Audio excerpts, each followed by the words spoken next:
আঘাত করে কালকে ইরানের উপর বর্বরিত হামলা তারা করেছে। এই বর্বরিত হামলা বিশ্বের বিবেককে নাড়া দিয়েছে।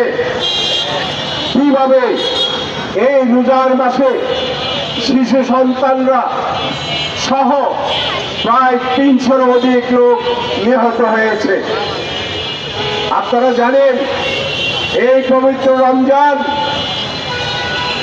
যে রমজানকে সারা বিশ্বের মানুষ দলমত নির্বিশেষে শ্রদ্ধা করে সম্মান করে, কিন্তু এই জায়নবাদী ইসরায়েল তোয়াক্কা না করে, রমজানকে তোয়াক্কা না করে ওই ইহুদি রাষ্ট্রের উপর আন্দোলনের নামে এটি একটি ষড়যন্ত্র, ওই মার্কিন সাম্রাজ্যবাদ আলোচনার নামে সময় ক্ষেপণ করে রমজান মাসকে বেছে নিয়েছিল। এটি শুধু ইরানের উপর আঘাত না, এই রমজান মাসে মুসলমানদের উপর আঘাত, সারা বিশ্বে মুসলমানের উপর আঘাত। আমরা অসাম্প্রদায়িক রাজনীতি করি, মিনিমাম এই রমজানকে শ্রদ্ধা করা উচিত ছিল তাদের। সেটা না করে এই কুখ্যাত আমেরিকা সাম্রাজ্যবাদের প্রেসিডেন্ট ডোনাল্ড ট্রাম্প তার সারা পরামর্শে ইসরায়েল সে ঘটনা ঘটিয়েছেন। এবং আপনারা জানেন এই ইরানের সর্বোচ্চ ধর্মীয় নেতা আয়াতুল্লাহ খোমেনিকে তারা হত্যা করেছে।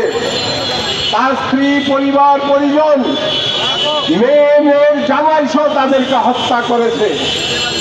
কদিন আগে আপনারা জানেন আমরা রাস্তায় এসেছিলাম, মাদুরোকে নিজের বাহিনী দিয়ে একটি সার্বভৌম দেশে গিয়ে একটা রাষ্ট্রপ্রধানকে অ্যারেস্ট করে নিয়েছে, তার জেলখানায় ঢুকিয়ে রেখেছে।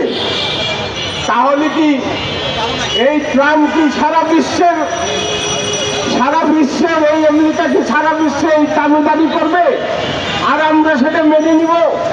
ইরান একটি সার্বভৌম দেশ, ওই ভেনেজুয়েলা একটি সার্বভৌম দেশ, অথচ এই সার্বভৌম দেশের উপর